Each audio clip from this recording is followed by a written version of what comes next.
সভাপতি শ্রমিক নেতা বিশিষ্ট সমাজসেবক আলহাজ নুরুল ইসলাম পাটোয়ারি।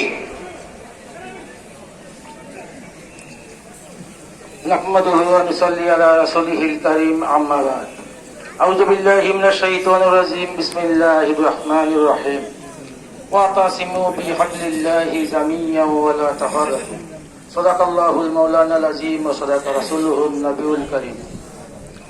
ইসলামী আন্দোলন কেন্দ্রীয় কমিটি কর্তৃক ৯ দফা দাবির প্রেক্ষিতে ভোলা জেলা ইসলামী আন্দোলন আজকের এই গণজামায়াতের সম্মানিত সভাপতি, উপস্থিত বিশেষ অতিথিবৃন্দ, উপস্থিত সর্বস্তরের আমার সহযোদ্ধা ভাইরা, আসসালামু আলাইকুম।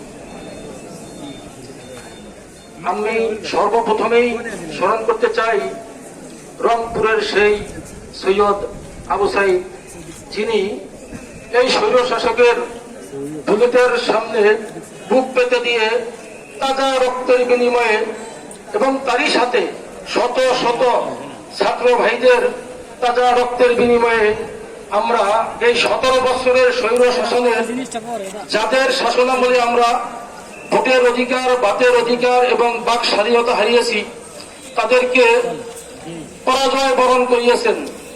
আমি তাদের রুহের মাগফিরাত কামনা করছি এবং আল্লাহর দরবারে দোয়া করছি আল্লাহ যেন তাদেরকে শহীদি মর্যাদা দান করেন। আপনারা জানেন যে ছাত্রদের বৈষম্য আন্দোলন শেষে যখন এক বাহিনী নিয়ে এই ছাত্রদের সাথে একাত্রতা ঘোষণা করে ছাত্রদেরকে সহ যখন কারফিউ ভঙ্গ করে এই জালিম সরকারকে বাংলাদেশ থেকে 1 ঘন্টার মধ্যে উৎখাত করলো, এটা সারা বাংলাদেশ দেখেছে। এটা কারো জানার অজানা নয়, এটা সকলেই দেখেছে। ইসলামী আন্দোলনের অসামান্য অবদান।